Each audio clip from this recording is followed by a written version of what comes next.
संत शिरोमणि आचार्य गुरुवर श्री विद्यासागर जी महाराज की जय। और हम योग प्रणेता पूज्य गुरुवर श्री प्रणम्य सागर जी महाराज की जय। ओम अरहम नमः। स्वाध्याय प्रेमी बंधुओं, आप सभी का आचार्य उमा स्वामी द्वारा विरचित गागर में सागर भरने वाले अनोखे ग्रंथ श्री तत्वार्थ सूत्र ग्रंथराज जी के स्वाध्याय में स्वागत है।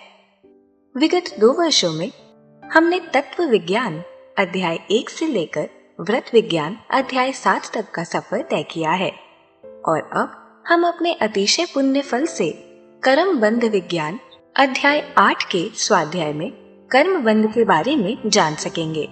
जो नए स्वाध्याय प्रेमी अब हमारे साथ जुड़ रहे हैं, वह पुराने अध्याय के छूटने का विकल्प न करें। निश्चित भाव से स्वाध्याय करें। मुनिश्री की सरस सरल वाणी में उन्हें यह जटिल विषय भी बड़ा आसानी से समझ में आएगा।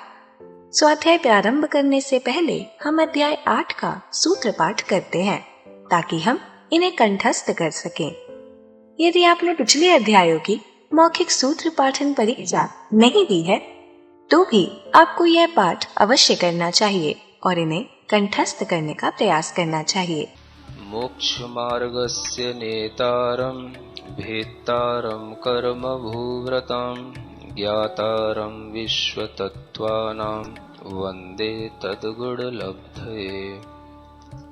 मिथ्या दर्शना विरति प्रमाद कषाय योगा बंध हेतवः सकषायत्वात् जीवः कर्मणो योग्यान् पुद्गला नादत्ते स बन्धः प्रकृति स्थित्यनुभव प्रदेशास्तद विधेयः आद्यो ज्ञान दर्शनावरण वेदनीय मोहनीयायुर्नाम गोत्रांतरायाः पंचनवद्व्यष्टाविंशति चतुर्द्वि चत्वारिंशद्वि पंच भेदा यथाक्रमम् मतिश्रुतावधि मनः पर्यय केवलानाम् चक्षुरचक्षुरवधि केवलानाम् निद्रा निद्रा निद्रा प्रचला प्रचला प्रचला स्त्यान ग्रद्धयश्च स दशत वेद्ये दर्शन चारित्र मोहनीया कषाय कषाय वेदनीयाख्या स्त्री द्वि नव षोडश भेदा सम्यक्तु मिथ्यात्तु तद्भयान्य कषाय कषायौ हास्य रत्यरति शोक भय जुगुप्सा स्त्री पुण्य पुंसक वेदा अनंतानुबंध्य प्रत्याख्यान प्रत्याख्यान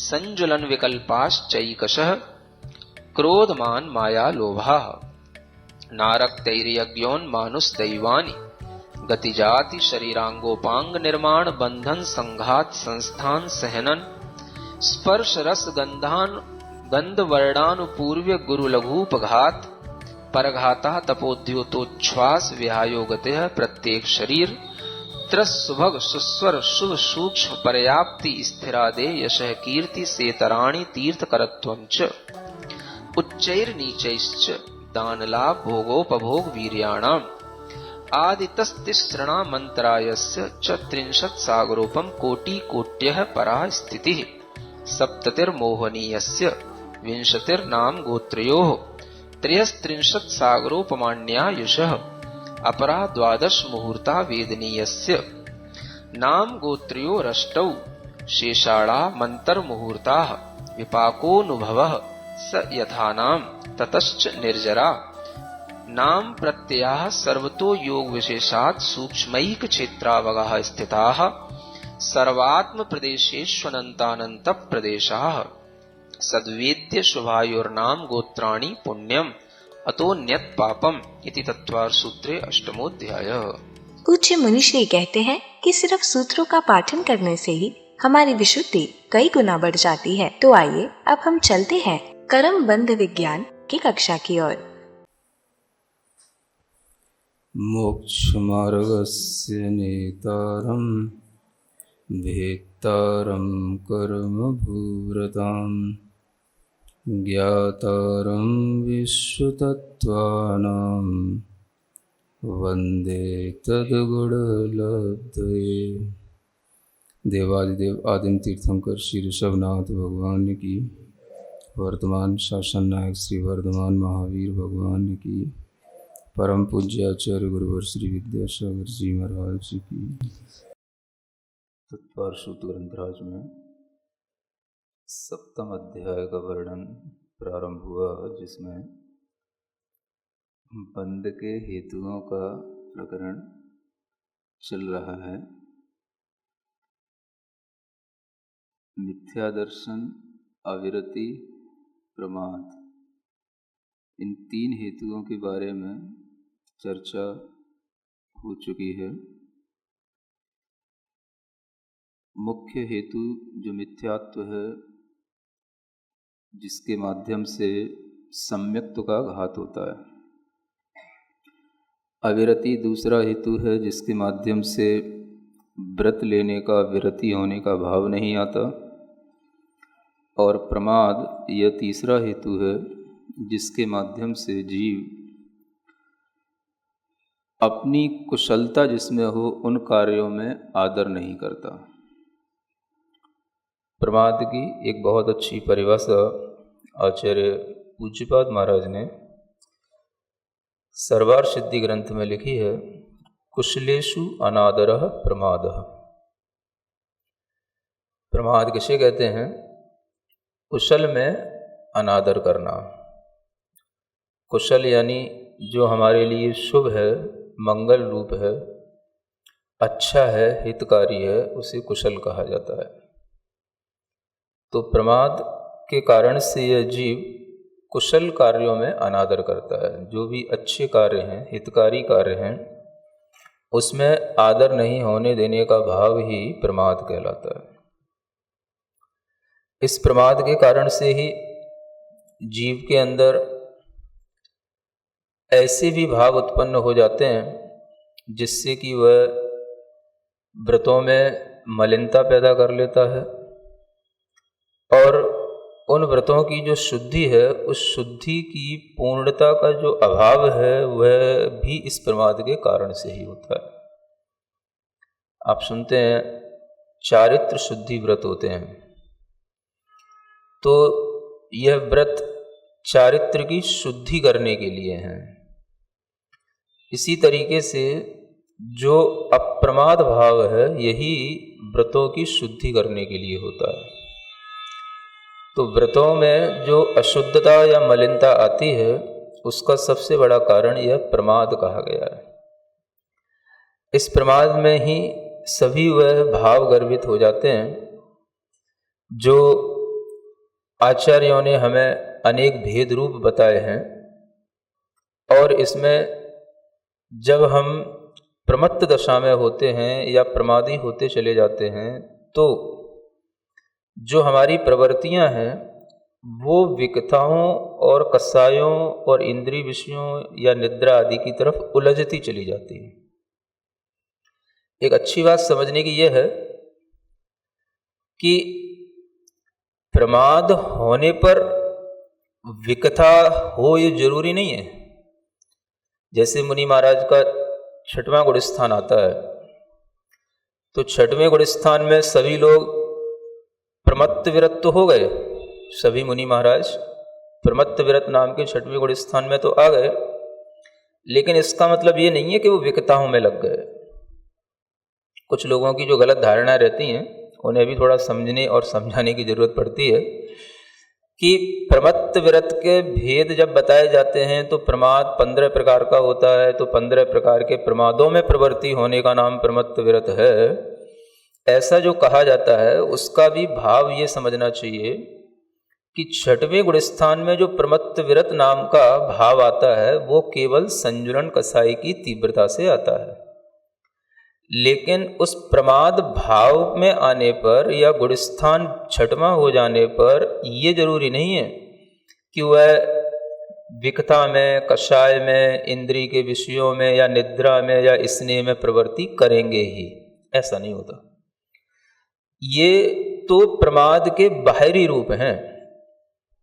जो अंतरंग प्रमाद है, वह तो अपनी अंतरंग शुद्ध आत्मवृत्ति से शुभ वृत्ति में आ जाना, ये भी एक प्रमाद का भेद है। तो अप्रमत्त दशा में जो शुद्ध वृत्ति होती है, उसको छोड़ करके जो शुभ वृत्ति में आ जाते हैं, तो यह भी एक प्रमाद के कारण से होता है। तो प्रमाद के भेद जब 15 परिगणित जहाँ पर किए जाते हैं, उनमें ये ध्यान रखना जरूरी है कि ये तो भेद इसलिए बताए गए कि ये अगर हो रहा है तो स्पष्ट रूप से प्रमाद हो ही रहा है। यानी आप सीधे सीधे यूं समझें कि जैसे मान लो विकथा है, तो ये विकथा प्रमाद तक कैसे जाएगा? आपने शुरू की बात, वह बात शुरू करना या किसी भी तरह से बोलना, ये तो हुआ भाषा समिति। भाषा समिति के साथ बोलते हुए, सत्य वचन के साथ सत्य धर्म का पालन करते हुए, बोलते हुए, जब आप किसी ऐसी चीज में उलझ गए जो आपके विषय में नहीं है और प्रयोजन में नहीं है, और वो चीज लंबी आपकी चर्चा में खिंच गई, तो वो हो गया विकथा। जिस चीज का राग द्वेष से संबंध हो जाए या जो चीज राग द्वेष को बढ़ाने वाली कथा हो जाए, तो वो विकथा हो जाती है। तो विकथा एक प्रमाद का वह बाहरी रूप है जिसके माध्यम से हम ये समझ सकते हैं कि ये प्रमाद की दशा स्पष्ट रूप से है। लेकिन जो प्रमाद यहां बताया जा रहा है वो प्रमाद उस गुणस्थान तक, जो सिद्धांततः छठवें गुणस्थान तक बताया जाता है, उस गुणस्थान तक होने वाले प्रमाद में, छठवें गुणस्थान में, ये जरूरी नहीं है कि सभी मुनिराज प्रमादी ही हो जाएं, या वो विकथा में प्रवृत्ति ही कर जाएं, या वो कसायवान ही हो जाएं, ऐसा जरूरी नहीं है। अगर ये प्रमाद दिखाई दे रहे हैं 15, तो ये जानना चाहिए कि ये जो है नियम से प्रमाद की ही भेद हैं, प्रमाद की ही परिणतियां चल रही हैं। तो यह बहुत अच्छी जो प्रमाद के 15 भेद बताए गए हैं, ये बहुत अच्छे हैं। इसलिए अच्छे हैं कि जब भी कभी इन प्रमाद के भेदों में प्रवृत्ति हो तो ये समझना कि यह प्रमाद हमारे लिए जानबूझ करके हो रहा है। 5 इंद्रियों के विषयों में, 4 प्रकार की कसायों में उलझना, और जो मुख्य रूप से 4 विकथाएं कही गई हैं वो, और निद्रा को भी एक प्रमाद के रूप में लिया है ना। तो निद्रा प्रमाद कैसे है? निद्रा तो प्रमाद का जीता जागता रूप है ही है, लेकिन उस निद्रा में जो निद्रा आपके लिए बार बार आपको ऐसा लगे कि नहीं मुझे अभी और सोना है, अभी और सोना है, अभी मुझे और अच्छा लग रहा है, ये सबसे बड़ा प्रमाद है। एक निद्रा जो केवल आपकी थकान को दूर करने के लिए होती है, और एक निद्रा जो आपके बार बार, है ना, उसमें भी सुख मिलता है जीव को, उस सुख के लिए होती है। तो ये भी एक प्रमाद का रूप तब बन जाता है। और जो निद्रा वास्तव में केवल अपने शरीर श्रम को दूर करने के लिए है, तो उस निद्रा में भी प्रमाद होता है, लेकिन उसमें भी उसके अंदर एक जागृति सी बनी रहती है। और इसने जो बिना वजह चेतन या अचेतन पदार्थों के साथ किया जाए, ये भी एक प्रमाद की दशा में ही संभव होता है। प्रमाद के ये भेद जो बताए जा रहे हैं, इन भेदों में अनेक तरह की विकथाएं बताई गई हैं। विकथा 4 नहीं होती, और उसमें अनेक तरीके की विकथाएं आ जाती हैं। आत्म प्रशंसा करना भी और पर की निंदा करना भी एक विकथा का रूप होता है। अनेक तरीके की ऐसी कथाएं जिनसे हमें कोई प्रयोजन सिद्ध नहीं होता है, वो भी विकथा में आ जाता है। किसी की हार जीत की जो कथाएं होती हैं जिनसे हमारा कोई लेना देना नहीं होता है, लेकिन वह हमारे लिए विकथा में आ जाता है। तो इस तरीके की जो विकथाएं हैं, ये जो प्रमाद के सब भेद हैं, इन भेदों से बचना भी अपने आप में अपने ऊपर एक बहुत बड़ा संयम लाना है। प्रमाद क्या करता है? हमारी जो संयम है या हमारे संयम की जो शुद्धि है, उसमें कमी ला देता है। आचार्यों ने कहा 8 प्रकार की शुद्धियां होती हैं और 10 प्रकार के धर्म होते हैं जो उत्तम क्षमा आदि के रूप में है। उन धर्मों में और इन शुद्धियों में जो कमी आ जाती है, उसी का नाम अपने आप में यह प्रमाद का कार्य है। ये प्रमाद यही करता है।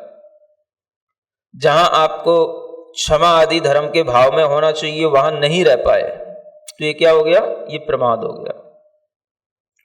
आपको बाद में याद आता है कि मुझे क्षमा कर देना चाहिए था, उस समय पर तो मैं क्रोध कर गया, तो ये उस समय पर प्रमाद हो गया। ये प्रमाद के कारण से हुआ। 10 धर्मों में भी जहां पर हमारे अंदर पूर्णता नहीं होती, उसमें भी बहुत बड़ा जो फैक्टर है काम करने वाला, वो अपने अंदर का प्रमाद ही होता है। चाहे वो क्षमा की बात हो, मार्दव की बात हो, रजता की बात हो, या अंत तक अकिंचन ब्रह्मचर्य तक भी जो भी चीजें हैं, ये सब जो है प्रमाद के कारण से ही इनमें कमी आती है।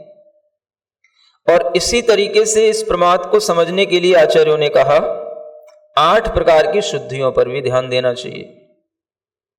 8 प्रकार की शुद्धि में जिसे हम बोलते हैं काय शुद्धि, भाव शुद्धि, भाषा शुद्धि, विनय शुद्धि, ईर्यापत शुद्धि, भैक्ष शुद्धि, शयनासन शुद्धि और प्रतिष्ठापन शुद्धि।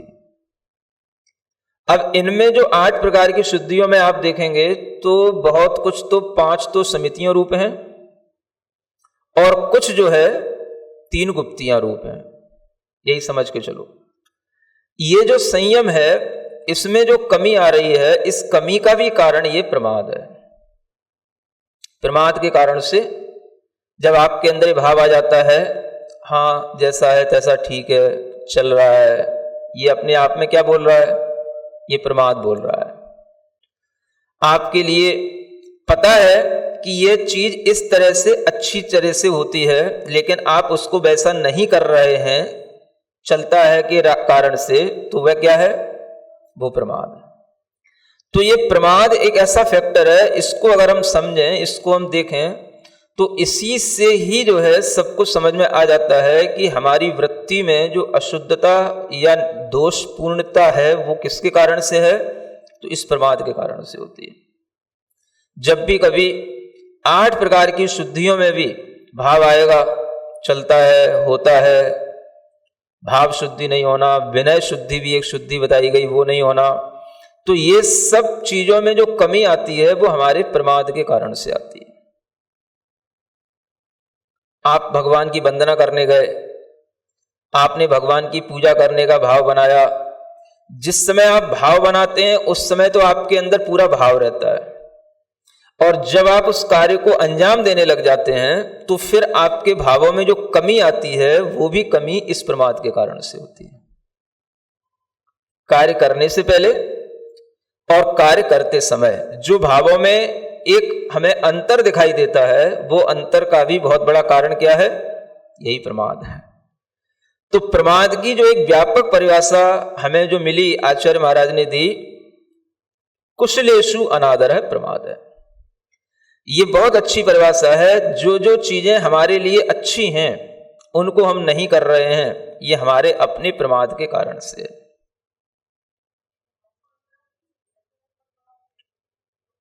आपके अंतरंग में जो भाव आ रहे हैं वो भाव भी प्रमाद से प्रभावित होकर के आ रहे हैं। ये प्रमाद एक ऐसा हेतु है जो कर्म के रूप में हमारे भावों को प्रभावित कर रहा है। कर्म के कारण से ही हमारे भाव प्रभावित होते हैं।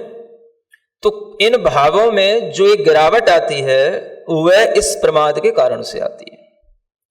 तो वह प्रमाद एक कर्म के रूप में मान के चलो। ये बंध का जो हेतु यहां बताया जा रहा है, ये सभी कर्म हैं, और इन कर्मों के कारण से हमारे भावों में जो अशुद्धता आ रही है वो उसके इफेक्ट हमारे भावों के ऊपर पड़ रहे हैं, इस कारण से आ रही है। तो यह प्रमाद भी हमारे अंतरंग के जो संस्कार हैं, कर्म के उदय हैं, उनके कारण से एक मिला जुला परिणाम है, जिस कारण से हम कुशलता के कार्यों में भी अनादर कर जाते हैं। सुनते सुनते भी भाव थोड़े से डाउन हो जाते हैं कभी कभी। जिनवाणी सुनने बैठे हैं, सुनने के लिए बैठे हैं, उत्साह के साथ बैठे हैं, और 10 मिनट बाद डाउन हो गए। क्या हो गया? प्रमाद आने लगा भीतर से। ये प्रमाद ही है जो अनुत्साह पैदा कर देता है। उत्साह में जो कमी आना, ये प्रमाद के कारण से है। कोई भी अच्छा कार्य जो करने के लिए हमने उत्साह बनाया, हम शुद्ध भोजन करेंगे, श्रावक ने सोचा हम शुद्ध भोजन करेंगे, और सोचने के बाद में जैसे ही उसने इसको अंजाम देने की सोचा, अब शुद्ध भोजन करने के लिए हमें ये करना होगा, वो करना होगा, घर के लोग ऐसा कहेंगे, वैसा कहेंगे, उत्साह अनुत्साह में बदल गया, प्रमाद आपके ऊपर हावी हो गया। अगर आप उसको कार्य कर लेते कि नहीं हमें करना है तो करना है, तो वह आपका प्रमाद भाव जीता जाता, आपका उत्साह बना रहता। और आपके उत्साह में जहां कमी आई, कुशल क्रियाओं में जो आदर में कमी आई, वो नियम से उस प्रमाद के कारण से आई।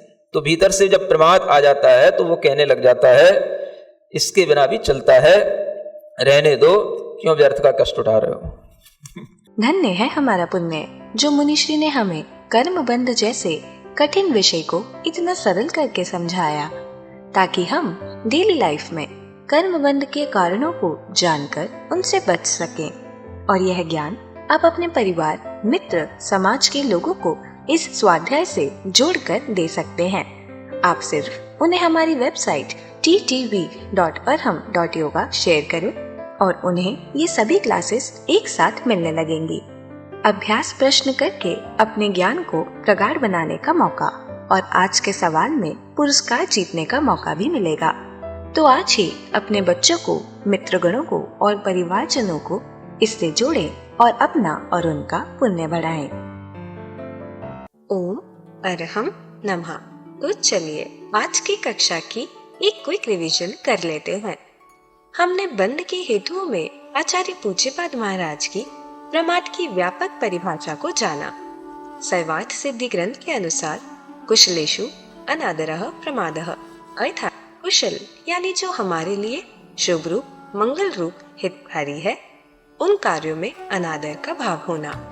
हम वो चीजें नहीं करते जो हमारे लिए अच्छी होती हैं। व्रत चारित्र्य की शुद्धि करने के लिए होते हैं। प्रमाद से उनमें अशुद्धता या मलिनता आ जाती है और अप्रमाद से शुद्धता। 15 प्रकार के प्रमादों में प्रवृत्ति होने का नाम प्रमत्त विरत है।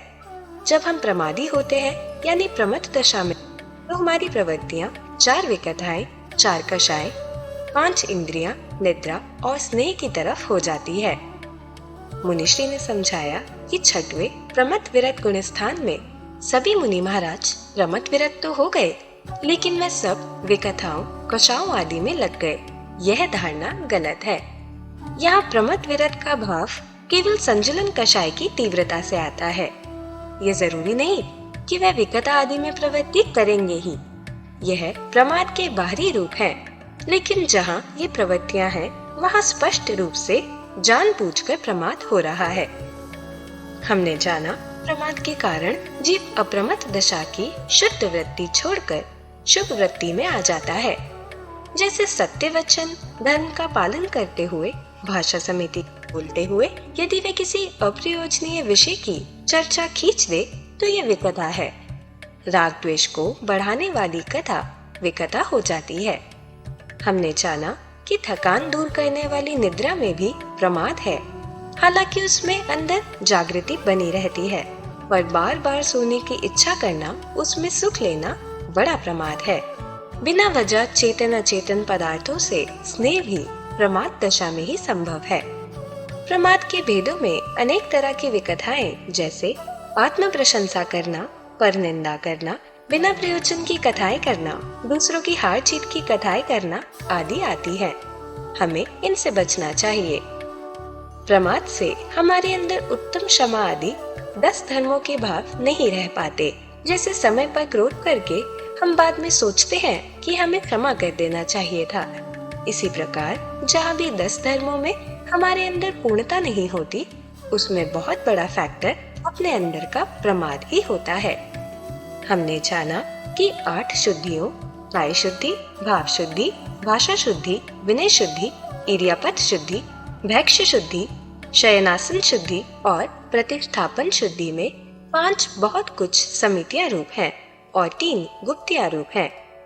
इन संयम में कमी का कारण भी प्रमाद है। प्रमाद के कारण हम चीजों को अच्छी तरह से नहीं करते और मानते हैं जैसा है वैसा ठीक है। हमारी वृत्ति में अशुद्धता या दोषपूर्णता आती है। भाव शुद्धि, विनय शुद्धि आदि शुद्धियों में कमी आती है। भगवान की पूजा करते समय भावों में कमी आ जाती है। कार्य करने से पहले और कार्य करते समय भावों में अंतर आ जाता है। प्रमाद से कर्म के रूप में हमारे अंतरंग भाव भी प्रभावित होते हैं। प्रमाद के कारण उत्साह में कमी होती है, अनुत्साह पैदा होता है। प्रमाद हमारे अंतरंग के संस्कार, कर्म के उदय, उनके कारण का मिला जुला परिणाम है और इस कारण हम कुशलता के कार्यों में भी अनादर कर जाते हैं। जैसे जिनवाणी सुनते सुनते भाव थोड़े से डाउन हो जाते हैं। शुद्ध भोजन करने का उत्साह बनाया, लेकिन अंजाम देने की सोचकर उत्साह अनुत्साह में बदल गया। प्रमाद हमारे ऊपर हावी होकर कहता है, क्यों व्यर्थ का कष्ट उठा रहे हो, हमें करना है तो करना है। इस भाव से प्रमाद को जीता जाता है और उत्साह बड़ा रहता है। तो चलिए अब हम सभी जिनवाणी स्तुति करेंगे और तत्पश्चात समय होगा आज के सवाल का। श्री जिणवाणी जग कल्याणी जग जन मदतम मोहरी जणमण हारी गढ़हर हारी जम जरा भव रोग हरि तिथियराणम दिव्य झुणिम जो पढ़ई सुणई मय्ये धारई राणम सौख मणंतम धरिय सासद मोक्ष पदम पावई सासद मोक्ष पदम पावई। अब समय है आज के प्रतियोगिता प्रश्न में भाग लेकर आकर्षक पुरस्कार जीतने का। आप अपने फोन को QR कोड स्कैन करने के लिए तैयार रखें या दिए गए लिंक पर जाएं। आप अपना उत्तर चुनकर हमें कल शाम 5 बजे तक भेज सकते हैं। 3 भाग्यशाली विजेताओं को मिलेंगे आकर्षक पुरस्कार। विजेताओं का नाम इसी कार्यक्रम में हर रविवार को घोषित किया जाएगा। साथ ही सभी प्रश्नों के सही उत्तर भी बताए जाएंगे। आज का सवाल है, शुभ, मंगल, हितकारी कार्यों में अनादर करना क्या है? मिथ्या दर्शन, अविरति, प्रमाद, योग। अध्याय 8 की कक्षा 6 के आज के सवाल का सही उत्तर है 6वें गुण स्थान तक। अगर आप किसी कारणवश कोड को स्कैन ना कर पाए हों तो आप क्लास की वेबसाइट पर जाकर भी उन्हें अटेम्प्ट कर सकते हैं। इस लिंक पर जाएं या QR कोड को स्कैन करें।